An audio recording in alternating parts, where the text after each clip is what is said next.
భారత రాజకీయాల దృష్టిని బీహార్ వైపు తిప్పిన అసెంబ్లీ ఎన్నికల ఫలితాలు వెలువడ్డాయి. ఎన్డీఏ కూటమిని గద్దెదించుతామన్న ప్రతిపక్షాల అంచనాలను బీహార్ ఓటర్లు పూర్తిగా తిప్పికొట్టారు. ఈ ఎన్నికల్లో బీజేపీ మిత్రపక్షాలు అంచనాలను మించి 200కు పైగా స్థానాలను గెలుచుకున్నాయి. బీహారీలు వన్స్ మోర్ నితీష్ కుమార్ అంటూ తీర్పు చెప్పారు. ఫలితంగా ఎన్డీఏ కూటమి మరోసారి అధికారాన్ని చేపట్టబోతోంది. ఎన్డీఏ కూటమికే బీహారీల జై.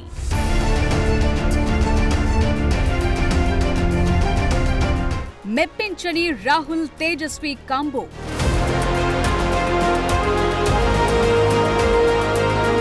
వన్స్ మోర్ నితీష్ కుమార్ అన్న ప్రజలు.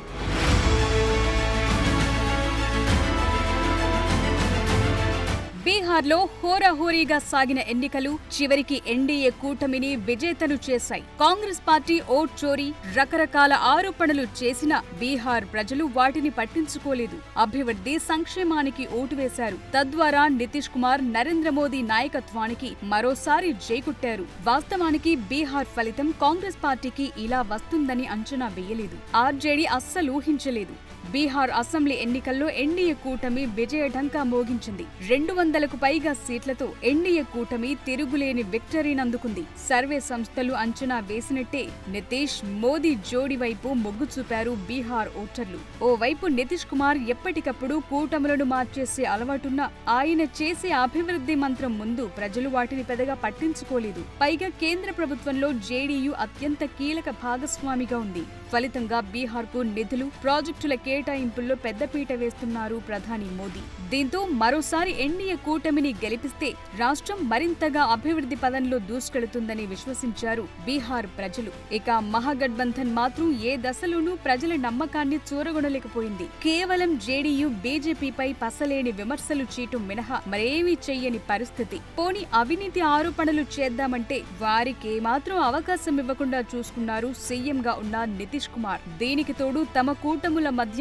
ఓట్ షేర్ బదిలీ చేయించుకోవటంలోనూ మహాగఠబంధన్ సఫలీకృతం కాలేకపోవటం మైనస్ గా మారింది.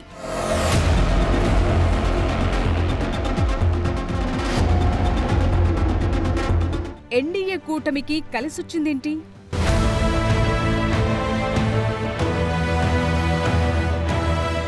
మహాగఠబంధన్ను ముంచిందేంటి? ఈసారి రాష్ట్ర వ్యాప్తంగా జరిగిన ఎన్నికల్లో మొత్తంగా 67.13% ఓటింగ్ నమోదైంది. 1951 తర్వాత బీహార్ చరిత్రలోనే ఇదే అత్యధిక పోలింగ్ కావటం విశేషం. ఇంతటి భారీ పోలింగ్ కారణంగా ప్రభుత్వం మారుతుందని, ప్రభుత్వ వ్యతిరేక ఓటు ఎక్కువగా ఉందని అంతా అంచనా వేశారు. కానీ ఎన్నికల ఫలితాల రోజున ఆ అంచనా పూర్తిగా తారుమారయ్యింది. ఈ ఫలితాలను బట్టి ప్రభుత్వానికి వ్యతిరేకంగా ఓట్లు ఎక్కువ పోలవ్వలేదని తెలుస్తోంది. ఇప్పటికే జాతీయ మీడియా, ఇతర సర్వేలు ఎన్డీఏ కూటమి విజయాన్ని అంచనా వేశాయి. బీహార్లో పురుషుల కంటే మహిళలు ఓట్ల పండుగలో పాల్గొన్నారు. దాంతో ఆ ఓట్లన్నీ ఎన్డీఏ కూటమి అధికారంలోకి వచ్చేందుకు సహకరించాయని రాజకీయ విశ్లేషకులు అంటున్నారు. ఇది ఎన్డీఏ కూటమికి బెనిఫిట్ గా మారిందని తెలుస్తోంది. నితీష్ కుమార్ కు ముఖ్యంగా మహిళల ఓట్లు అనుకూలంగా ఏకపక్షంగా పడినట్లు కనిపిస్తోంది. నితీష్ కుమార్ ప్రభుత్వం మద్యపాన నిషేధం అమలు చేయడంతో అనేక కుటుంబాలు ఆనందంగా ఉన్నాయి. అలాగే ఎన్నికల నోటిఫికేషన్ కు ముందు నితీష్ కుమార్ 10,000 రూపాయలు మహిళల ఖాతాల్లో జమ చేయటం కూడా కూటమికి కలిసి వచ్చింది. దాంతో నితీష్ పట్ల మహిళల్లో ఆదరణ పెరిగిందని, అది ఎన్నికల ఫలితాల్లో ప్రభావం చూపిందని తెలుస్తోంది. అటు యువ నాయకుడు ఆర్జేడీ అధినేత తేజస్వి యాదవ్ కు ఈ ఎన్నికలు నిరాశనే మిగిల్చాయి. మహిళలకు 30,000 ఇస్తామని తేజస్వి యాదవ్ ప్రకటించినా ఆ హామీ ప్రభావం పెద్దగా చూపలేకపోయింది. అప్పటికే మొదటి దశ పోలింగ్ ముగియటంతో ఆ వాగ్దానం నీరుగారిపోయింది.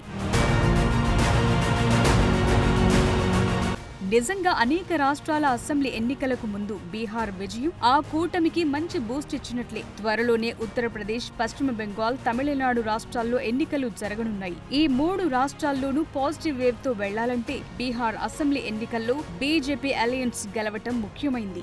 ఏకపక్షంగా బీహార్ ఓటర్లు బీజేపీ కూటమికి పట్టం కట్టారు. అందుకే 243 అసెంబ్లీ నియోజకవర్గాలున్న బీహార్ అసెంబ్లీలో దాదాపు 200కు పైగా స్థానాలు గెలవటమంటే వార్ వన్ సైడ్ అని చెప్పాలి. నిజానికి బీహార్లో మోదీ, నితీష్ కుమార్ కాంబినేషన్ బాగా వర్కౌట్ అయ్యింది. ఎన్డీఏ కూటమి ఇచ్చిన హామీలు కూడా బాగా పనిచేశాయి. సీమాంచల్లో ఆర్జేడీకి పట్టుంది. అలాంటి ప్రాంతంలోనూ బీజేపీ జేడీయూలు గెలవటమంటే ప్రజలు ఇక ఎన్డీఏ కూటమికి తిరుగులేని విజయాన్నందించారు. ఎన్నికల స్కెడ్యూల్ వచ్చినప్పటి నుంచి ఎన్డీఏ కూటమి ఓ ప్లాన్ ప్రకారం ముందుకెళ్లింది. సీట్ల సర్దుబాటులోనూ ఎలాంటి అలకలు, ఇబ్బందులు లేకుండా చూసుకుంది. ముఖ్యమంత్రి అభ్యర్థిగా నితీష్ కుమార్ ను ప్రకటించింది. అదే సమయంలో అన్ని సామాజిక వర్గాల నేతలను దగ్గరకు తీసుకుని ఓటర్లకు దగ్గరయ్యే ప్రయత్నం ఎన్డీఏ కూటమి చేసింది. ఇక పోల్ మేనేజ్మెంట్ విషయంలో కానీ, ప్రచారంలో కానీ బీజేపీ కూటమి మహాగఠబంధన్ కంటే ముందంజలో ఉంది.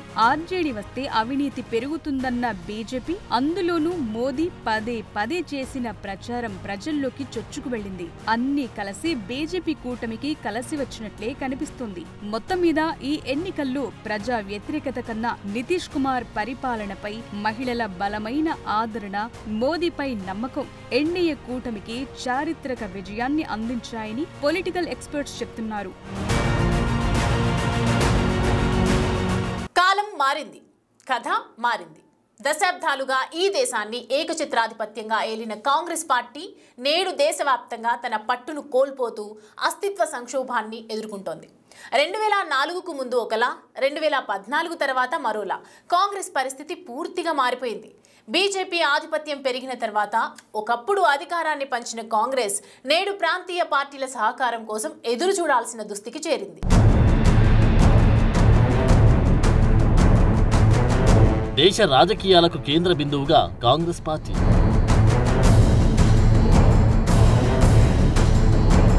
కేంద్రంలో, రాష్ట్రంలో బలహీనపడుతున్న పరిస్థితులు.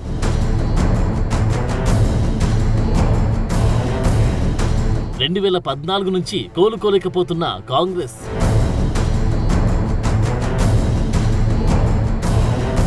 ఒకప్పుడు ప్రాంతీయ పార్టీలకు తల్లిలా ఉన్న కాంగ్రెస్ నేడు వాటిపైనే ఆధారపడాల్సిన పరిస్థితికి చేరుకుంది. నెహ్రూ నుంచి రాజీవ్ గాంధీ హయాం వరకు కాంగ్రెస్ కు ఉత్తరాది, ఈశాన్య రాష్ట్రాల్లో తిరుగులేని స్థానం ఉండేది. కానీ రాను రాను రాహుల్ గాంధీ జమానాకు వచ్చేసరికి ఆ పట్టు పూర్తిగా సడలిపోయింది. ఒకప్పుడు కాంగ్రెస్ పిడికిలు బిగించి గెలిచిన రాష్ట్రాలైన ఉత్తరప్రదేశ్, పశ్చిమ బెంగాల్, బీహార్, ఢిల్లీ, ఒడిశా వంటి చోట్ల పార్టీ దాదాపు ఉనికి కోల్పోయింది. 10 ఏళ్లు దేశంలో అధికారంలో ఉన్నప్పటికీ కాంగ్రెస్ పార్టీ దేశంలోని అన్ని రాష్ట్రాల్లో క్షేత్రస్థాయిలో బలాన్ని పెంచుకోలేకపోయింది. బలమైన సంస్థాగత నిర్మాణం లేకపోవడం, కొత్త నాయకత్వాన్ని ప్రోత్సహించలేకపోవడం ఈ పతనానికి ప్రధాన కారణం. బీజేపీని తట్టుకోవడానికి ప్రాంతీయ పార్టీలతో కలిసి వెళ్లాలనే కాంగ్రెస్ వ్యూహం ఆ పార్టీకి ఆత్మహత్య సదృశ్యంగా మారింది.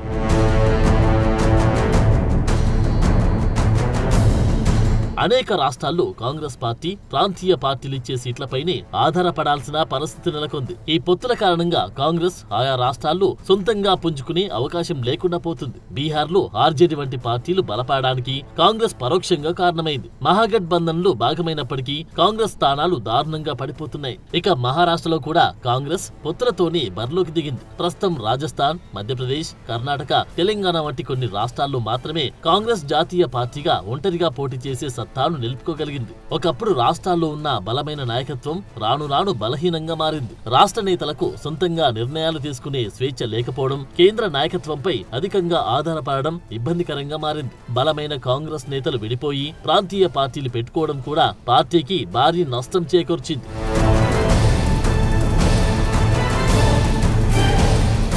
బీహార్ రాజకీయాల్లో యువ నాయకుడిగా ఎదిగిన తేజస్వి యాదవ్ కు మళ్లీ సీఎం కుర్చీ దక్కే అవకాశాలు దూరమయ్యాయి. 2017 తర్వాత ఇది ఆయనకు సీఎం అయ్యే అవకాశం చేజారిన మూడో ప్రధాన సందర్భం. 2 సార్లు ఉప ముఖ్యమంత్రిగా పనిచేసిన రాజకీయం మారిన ప్రతిసారి ఆయన స్వప్నం నెరవేరకుండా ఉంది. 2017లో తేజస్వికి సీఎం పదవి అతి చేరువలోకి వచ్చి మళ్లీ దూరమైంది. 2015 ఎన్నికల్లో ఆర్జేడీ, జేడీయూ, కాంగ్రెస్ మహాగఠబంధన్ ఏర్పాటు చేసి ప్రభుత్వం ఏర్పాటు చేసింది. నితీష్ కుమార్ ముఖ్యమంత్రి కాగా తేజస్వి ఉప ముఖ్యమంత్రిగా పనిచేశారు. అయితే తేజస్విపై వచ్చిన అవినీతి ఆరోపణలను కారణంగా చూపుతూ నితీష్ అకస్మాత్తుగా కూటమి నుంచి నిష్క్రమించారు. వెంటనే జేడీయూ ఎన్డీఏలో చేరడంతో తేజస్వి పదవి కోల్పోయి ప్రతిపక్ష నాయకుడిగా మారారు. ఈ నిర్ణయంతో ఆయనకు సీఎం అయ్యే అవకాశం పూర్తిగా తగ్గిపోయింది. తేజస్వికి రెండో పెద్ద అవకాశం 2020 ఎన్నికలు. నిరుద్యోగం, 10 లక్షల ఉద్యోగాల వాగ్దానంతో ఆయన భారీ ప్రచారం నిర్వహించారు. ఆర్జేడీ 75 సీట్లను గెలుచుకుని రాష్ట్రంలో అతిపెద్ద పార్టీగా నిలిచింది. అయితే కూటమిలో కీలక పాత్రలో ఉన్న కాంగ్రెస్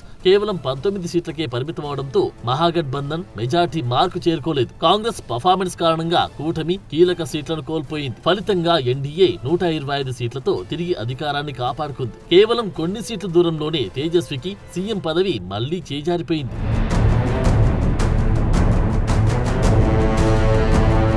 అయితే ఈ ఎన్నికల్లో అందరి దృష్టిని ఆకర్షించిన వ్యక్తి ప్రశాంత్ కిషోర్. ఎన్నికల వ్యూహకర్త నుండి రాజకీయ నాయకుడిగా మారిన ప్రశాంత్ కిషోర్ జనసురాజ్ పార్టీ స్థాపించి ఎన్నికల బరిలో నిలిచారు. అయితే పీకే పూర్తిగా ఫెయిల్ అయ్యారు. కింగ్ కాకపోయినా కనీసం కింగ్ మేకర్ గా ఎదగాలని ఆయన వ్యూహం తుడిచిపెట్టుకుపోయింది. ఇది కేవలం పీకే వ్యక్తిగత వైఫల్యంగానే కాకుండా ఆధునిక భారత రాజకీయాల్లో వ్యూహకర్తల పాత్రపై ఆధారపడిన పార్టీలన్నిటికీ ఓ గుణపాఠమని చెప్పొచ్చు. 2014లో నరేంద్ర మోడీ, 2015లో నితీష్ కుమార్, 2017లో అమరీందర్ సింగ్, 2019లో జగన్మోహన్ రెడ్డి, 2021లో మమతా బెనర్జీ, ఇలా అనేక రాష్ట్రాల్లో వివిధ సిద్ధాంతాలు కలిగిన రాజకీయ నాయకులను అధికారంలోకి తీసుకురావడంలో పీకే వ్యూహాలు అద్భుతంగా పనిచేశాయి. అయితే వ్యూహకర్తగా అత్యున్నత శిఖరాలను అధిరోహించిన పీకే స్వయంగా రాజకీయ నేతగా మారిన తర్వాత మాత్రం ఘోర వైఫల్యాన్ని చవిచూశారు. బీహార్లో తన పార్టీ ఒక్కటంటే ఒక స్థానంలో కూడా విజయం సాధించలేకపోయింది. కనీసం 7 నుంచి 8% ఓట్లను సాధించవచ్చని కొన్ని ఎగ్జిట్ పోల్స్ అంచనా వేసిన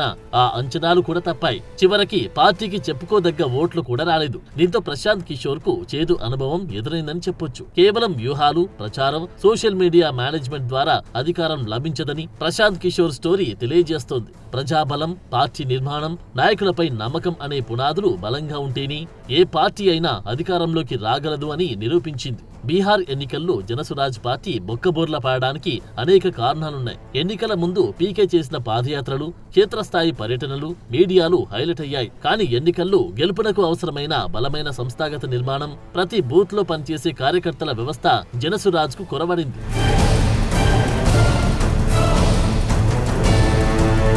కాశ్మీర్ నుంచి కన్యాకుమారి వరకు రాహుల్ గాంధీ పాదయాత్ర చేపట్టినప్పటికీ ఆ ఉద్యమం ఎన్నికల ఫలితాలపై ఆశించినంత ప్రభావం చూపలేదని స్పష్టమవుతుంది. బీహార్ వంటి రాష్ట్రాల్లో సింగిల్ డిజిట్ కి పడిపోవడం వంటి పరిణామాలు పాదయాత్ర సృష్టించిన ఉత్సాహాన్ని ఓట్లుగా మలచడంలో పార్టీ విఫలమైందని సూచిస్తున్నాయి. అయితే కర్ణాటక, తెలంగాణ విజయాలు కాంగ్రెస్ కు ఇంకా పుంజుకునే సత్తా ఉందని నిరూపించాయి. ఈ మోడల్ ను ఇతర రాష్ట్రాల్లోనూ అమలు చేసి సంస్థాగత బలాన్ని పెంచుకోగలిగితేనే కాంగ్రెస్ పార్టీ భారత రాజకీయాల్లో తన స్థానాన్ని నిలబెట్టుకోగలుగుతుంది.